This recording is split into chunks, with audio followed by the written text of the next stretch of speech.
CDP के सबसे महत्वपूर्ण टॉपिक जीन पियाजे का संज्ञानात्मक विकास का सिद्धांत से संबंधित टॉप 3 क्वेश्चन का पूरा निचोड़ देखने वाले हैं। चलिए हम देखते हैं प्रश्न नंबर पहला। जीन पियाजे के अनुसार बच्चे दुनिया के बारे में अपनी समझ का निर्माण सक्रिय रूप से करते हैं। उन्हें किस रूप में देखा जाता है? पहला, निष्क्रिय प्राप्तकर्ता, नन्हे वैज्ञानिक, कोरी पट्टी या वयस्क अनुकरणकर्ता। तो हमारा प्रश्न नंबर पहले का उत्तर है विकल्प नंबर बी पार्ट, नन्हे वैज्ञानिक, लिटिल साइंटिस्ट। जीन पियाजे के अनुसार बच्चे वातावरण में निष्क्रिय रहकर नहीं सीखते, बल्कि अपनी जिज्ञासा और खोजबीन के माध्यम से ज्ञान की रचना स्वयं करते हैं। इसीलिए पियाजे ने बच्चों को नन्हे वैज्ञानिक कहा है, जो वातावरण के साथ अंतःक्रिया करके सीखते हैं। चलिए प्रश्न नंबर देखते हैं दो। प्रश्न नंबर दो में पूछा गया है, पियाजे के सिद्धांत में स्कीमा का क्या अर्थ है? पहला, अधिगम का एक विशिष्ट तरीका, जानकारी का एक व्यवस्थित ढांचा संगठन जो अनुभव को समझने में मदद करता है, जैविक परिपक्वता की प्रक्रिया, दूसरों से नकल करने की क्षमता। प्रश्न हमारा दूसरे का उत्तर है विकल्प नंबर बी पार्ट, जानकारी का एक व्यवस्थित ढंग ढांचा संगठन जो अनुभव से समझने में मदद करता है।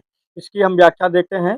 स्कीमा मस्तिष्क में जानकारियों के छोटे छोटे packet, building blocks of knowledge होते हैं। जब बच्चा नई जानकारी प्राप्त करता है तो उसे अपने पूर्व निर्मित स्कीमा से जोड़ता है या नया स्कीमा बनाता है। प्रश्न नंबर देखते हैं अगला।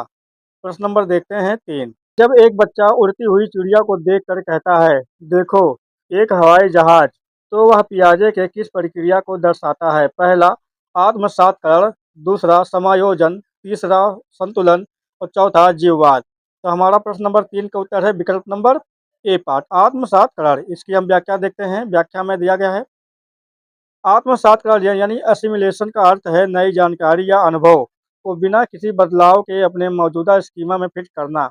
यहाँ बच्चे के पास उड़ने वाली वस्तु हवाई जहाज का स्कीमा था, इसलिए उसने चिड़िया को भी वही मान लिया। प्रश्न नंबर देखते हैं अगला। प्रश्न नंबर देखते हैं 4। जब कोई बच्चा यह समझ जाता है कि कुत्ता और बिल्ली दोनों जानवर हैं, लेकिन दोनों की विशेषताएं अलग हैं, और वह अपने मानसिक ढांचे में सुधार करता है, तो यह क्या कहलाता है? पहला, आत्मसातकरण, समायोजन, वस्तु अस्थायित्व या संरक्षण। तो हमारा प्रश्न नंबर 4 का उत्तर है विकल्प नंबर बी पार्ट, समायोजन। इसकी हम व्याख्या देखते हैं। जब नई जानकारी के कारण बच्चा अपने पुराने स्कीमा को संशोधित या परिवर्तित मॉडिफाई करता है, नया स्कीमा बनाता है, तो उसे समायोजन एकोमोडेशन कहते हैं। प्रश्न नंबर देखते हैं अगला। प्रश्न नंबर देखते हैं 5। आत्मसातकरण और समायोजन के बीच संतुलन बनाने की प्रक्रिया को पियाजे ने क्या कहा? पहला, संगठन, साम्य धारण या संतुलन, अनुकूलन या संरक्षण। तो हमारा प्रश्न नंबर 5 का उत्तर है विकल्प नंबर बी पार्ट, साम्य धारण या संतुलन। इसकी हम व्याख्या देखते हैं। जब बच्चे के मौजूद स्कीमा और नए अनुभव में टकराव होता है, तो असंतुलन पैदा होता है। आत्मसातकरण और समायोजन का उपयोग करके पुनः संतुलन प्राप्त करने की इस मानसिक प्रक्रिया को साम्य धारण कहा जाता है। प्रश्न नंबर देखते हैं अगला। प्रश्न नंबर देखते हैं 6। पियाजे के अनुसार संवेदी गामक अवस्था सेंसरी मोटर स्टेज की आयु सीमा क्या है? पहला, 2 से 7 वर्ष, 0 से 7 वर्ष, 7 से 11 वर्ष, 11 से 15 वर्ष। हमारा 6 का उत्तर है विकल्प नंबर बी पार्ट, 0 से 2 वर्ष। संवेदी गामक अवस्था जन्म से 2 वर्ष तक होती है। इस अवस्था में शिशु अपने ज्ञान इंद्रिय यानी सेंसर, आँख, कान, त्वचा और शारीरिक गतिविधियां मोटर एक्शन के माध्यम से दुनिया को सीखता और अनुभव करता है। प्रश्न नंबर देखते हैं अगला। प्रश्न नंबर देखते हैं 7। जब कोई वस्तु बच्चे की आंखों के सामने नहीं होती, फिर भी वह जानता है कि वस्तु का अस्तित्व है। यह गुण किस नाम से जाना जाता है और किस अवस्था में विकसित होता है? पहला, वस्तु अस्थायित्व संवेदी गामक अवस्था, जीववाद पूर्व संक्रियात्मक अवस्था, संरक्षण मूर्त संक्रियात्मक अवस्था, सकर्मक अनुमान यानी अमूर्त संक्रियात्मक अवस्था। तो हमारा प्रश्न नंबर 7 का उत्तर है विकल्प नंबर ए पार्ट, वस्तु अस्थायित्व यानी ऑब्जेक्ट परमानेंस संवेदी गामक अवस्था। इसकी हम व्याख्या देखते हैं। वस्तु अस्थायित्व ऑब्जेक्ट परमानेंस का अर्थ है यह समझना कि वस्तुएं तब भी मौजूद रहती हैं जब वे दिखाई ना दें। यह क्षमता संवेदी गमक अवस्था लगभग 8 से 12 महीने की उम्र में के दौरान विकसित होता है। प्रश्न नंबर देखते हैं अगला। प्रश्न नंबर देखते हैं 8। पियाजे की संक्रियात्मक अवस्था प्री ऑपरेशनल स्टेज की आयु अवधि क्या है? जन्म से 2 वर्ष तक, 2 से 7 वर्ष तक, 7 से 11 वर्ष, 11 वर्ष से ऊपर। तो हमारा प्रश्न नंबर 8 का उत्तर है विकल्प नंबर बी पार्ट, 2 से 7 वर्ष तक। इसकी हम व्याख्या देख लेते हैं। पूर्व संक्रियात्मक अवस्था 2 से 7 वर्ष तक चलती है। इस अवस्था में भाषा का तेजी से विकास होता है और प्रतीकात्मक विचार यानी सिम्बॉलिक थॉट शुरू होते हैं, लेकिन तार्किक चिंतन अभी विकसित नहीं होता है। प्रश्न नंबर देखते हैं अगला। प्रश्न नंबर देखते हैं 9। एक 4 साल की बच्ची अपनी निर्जीव गुड़िया को चोट लगने पर रोने लगती है और मानती है कि गुड़िया को दर्द हो रहा है। पियाजे के अनुसार यह क्या दर्शाता है? पहला, अहम केंद्रिता, जीववाद, केंद्रीय कलर या अमूर्त चिंतन। तो हमारा प्रश्न नंबर 9 का उत्तर है विकल्प नंबर बी पार्ट, ठीक है, जीववाद। इसकी हम व्याख्या देखते हैं। जीववाद यानी एनिमिज्म पूर्व संक्रियात्मक अवस्था जो 2 से 7 वर्ष की विशेषता है, जहां बच्चा निर्जीव वस्तुओं जैसे खिलौने, बादल, पंखा को भी सजीव जीवित समझता है। चलिए प्रश्न नंबर देखते हैं अगला। प्रश्न नंबर देखते हैं 10। एक बच्चा केवल अपने ही दृष्टिकोण से दुनिया को देखता है और दूसरों के नज़रिए को समझने में असमर्थ रहता है। इसे पियाजे ने क्या कहा? पहला, अहम केंद्रिता, विकेंद्रीकरण, संरक्षण या वर्ग समावेशन। तो हमारा प्रश्न नंबर 10 का उत्तर है विकल्प नंबर पहला, अहम केंद्रिता। इसकी हम व्याख्या देखते हैं। अहम केंद्रिता ईगोसेंट्रिज्म पूर्व संक्रियात्मक अवस्था का प्रमुख लक्षण है। इसमें बच्चा सोचता है कि जैसे वह देखता है या महसूस करता है, पूरी दुनिया भी वैसे ही देखती है और महसूस करती है। पियाजे का थ्री माउंटेन टैक्स है। चलिए देखते हैं प्रश्न नंबर देखते हैं अगला। प्रश्न नंबर देखते हैं 11। पूर्व संक्रियात्मक अवस्था में बच्चा किसी स्थिति के केवल एक ही पहलू पर ध्यान केंद्रित करता है और अन्य पहलुओं की उपेक्षा करता है। इस सीमा को क्या कहते हैं? पहला, संरक्षण, विकेंद्रीकरण, पलटावे चिंतन या परागमन। तो हमारा प्रश्न नंबर 11 का उत्तर है विकल्प नंबर बी पार्ट, केंद्रीकरण। इसकी हम व्याख्या देखते हैं। केंद्रीकरण यानी सेंट्रेशन का अर्थ है किसी वस्तु या स्थिति केवल एक विशेषता जैसे सिर्फ ऊंचाई पर ध्यान देना और अन्य महत्वपूर्ण विशेषताओं जैसे चौड़ाई को अनदेखा कर देना। प्रश्न नंबर देखते हैं अगला। प्रश्न नंबर देखते हैं 12। एक बच्चा यह नहीं समझ पाता कि 2 + 3 = 5 है, तो 5 - 3 2 भी हो सकता है। यह पियाजे के अनुसार किस क्षमता की कमी को दर्शाता है? पहला, वस्तु अस्थायित्व, दूसरा, अनुक्रमणीयता, संरक्षण या अहम केंद्रिता। तो हमारा प्रश्न नंबर 12 का उत्तर है विकल्प नंबर बी, अनुक्रमणीयता या अपलटावीपन। इसका हम व्याख्या देखते हैं। अनुक्रमणीयता यानी इरेवर्सिबिलिटी पूर्व संक्रियात्मक बच्चे की वह असमर्थता है जिसमें वह किसी मानसिक प्रक्रिया या स्थिति को उसके शुरुआती बिंदु पर वापस उल्टा करके नहीं सोच पाता है। प्रश्न नंबर देखते हैं अगला। प्रश्न नंबर देखते हैं 13। संरक्षण यानी कंजर्वेशन की अवधारणा पियाजे के संज्ञानात्मक विकास की किस अवस्था में विकसित होती है? पहला, संवेदीगामक अवस्था, दूसरा, पूर्व संक्रियात्मक अवस्था, तीसरा, मूर्त संक्रियात्मक अवस्था और चौथा, औपचारिक अमूर्त संक्रियात्मक अवस्था। तो हमारा प्रश्न नंबर 13 का उत्तर है विकल्प नंबर सी पार्ट, मूर्त संक्रियात्मक अवस्था, कॉन्क्रीट ऑपरेशनल स्टेज।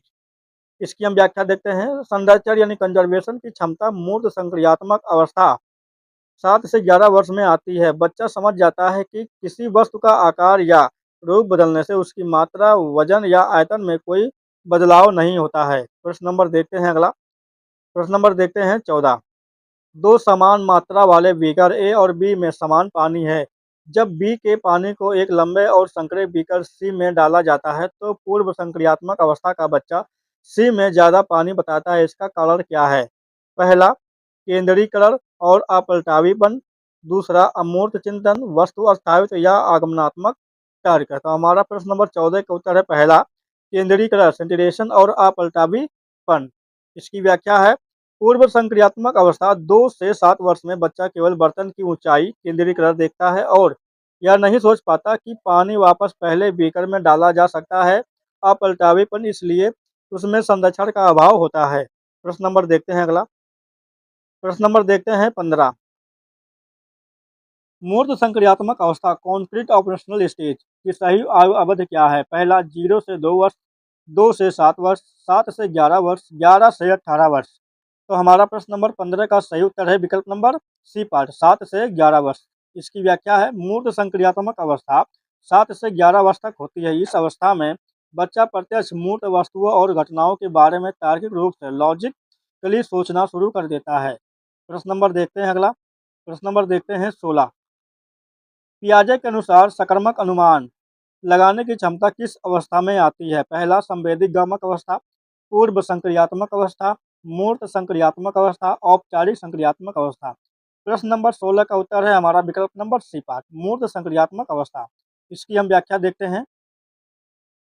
यदि बच्चा यह निष्कर्ष निकाल लेता है कि ए बी से बड़ा है और बी सी से बड़ा है, तो ए भी सी से बड़ा होगा, तो यह सकारात्मक अनुमान ट्रांजेटिव इन्फरमेंस है। यह क्षमता मूर्त संक्रियात्मक अवस्था यानी 7 से 11 वर्ष में विकसित होती है। प्रश्न नंबर देखते हैं अगला। प्रश्न नंबर देखते हैं 7। वस्तुओं को उनके आकार, वजन या लंबाई के क्रम में व्यवस्थित करने की क्षमता को पियाजे ने क्या कहा? पहला, वर्गीकरण, क्रमबद्धता, विकेंद्रीकरण या संरक्षण। तो हमारा प्रश्न नंबर 17 का उत्तर है विकल्प नंबर बी पार्ट, क्रमबद्धता। क्रमबद्धता, इसकी हम व्याख्या देखते हैं। क्रमबद्धता यानी सीरिएशन किसी एक मात्रात्मक गुण जैसे छोटे से बड़ा, हल्के से भारी के आधार पर वस्तुओं को एक श्रृंखला में लगाने की क्षमता है जो मूर्त संक्रियात्मक अवस्था में आती है। प्रश्न नंबर देखते हैं अगला। प्रश्न नंबर 18। एक बच्चा लाल, नीले और पीले ब्लॉकों को उनके रंग के आधार पर अलग-अलग समूहों में बाँटता है। पियाजे के अनुसार यह प्रक्रिया क्या है? पहला, वर्गीकरण, क्रमबद्धता, जीववाद या अहम केंद्रिता। तो हमारा प्रश्न नंबर 18 का उत्तर है विकल्प नंबर ए पार्ट, वर्गीकरण यानी क्लासिफिकेशन। इसकी हम व्याख्या देखते हैं। समान विशेषताओं जैसे रंग, आकार, कार्य के आधार पर वस्तुओं को श्रेणियों या समूहों में विभाजित करने की क्षमता वर्गीकरण क्लासिफिकेशन कहलाती है। यह भी मूर्त अवस्था की प्रमुख विशेषता है। प्रश्न नंबर देखते हैं अगला। प्रश्न नंबर देखते हैं 19। पियाजे के अमूर्त औपचारिक संक्रियात्मक अवस्था फॉर्मल ऑपरेशन स्टेज किस आयु वर्ग से संबंधित है? पहला, 2 से 7 वर्ष, 7 से 11 वर्ष, 11 वर्ष से उससे ऊपर या 0 से 2 वर्ष तक। तो हमारा प्रश्न नंबर 19 का उत्तर है सही नंबर विकल्प नंबर सी, 11 वर्ष से उससे ऊपर।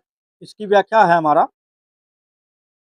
यह पियाजे के संज्ञानात्मक विकास की चौथी और अंतिम अवस्था है, जो 11 वर्ष या किशोरावस्था से शुरू होकर वयस्कता तक चलती है। प्रश्न नंबर हम देखते हैं अगला। प्रश्न नंबर देखते हैं 20। परिकल्पित निगमनात्मक तर्क किस अवस्था की मुख्य विशेषता है? पहला, संवेदिक गमक अवस्था, पूर्व संक्रियात्मक अवस्था, मूर्त संक्रियात्मक अवस्था, औपचारिक संक्रियात्मक अवस्था। तो हमारा प्रश्न नंबर 20 का सही उत्तर है विकल्प नंबर डी पार्ट, औपचारिक संक्रियात्मक अवस्था। इसकी हम व्याख्या देखते हैं। परिकल्पित निगमनात्मक तर्क का अर्थ है किसी समस्या का समाधान खोजने के लिए पहले से परिकल्पना हाइपोथेसिस बनाना और फिर तार्किक रूप से डिडक्टिवली उसका परीक्षण करके निष्कर्ष निकालना। यह क्षमता केवल चौथी अवस्था 11 वर्ष में आती है। चलिए हम देखते हैं प्रश्न नंबर देखते हैं अगला। प्रश्न नंबर देखते हैं 21।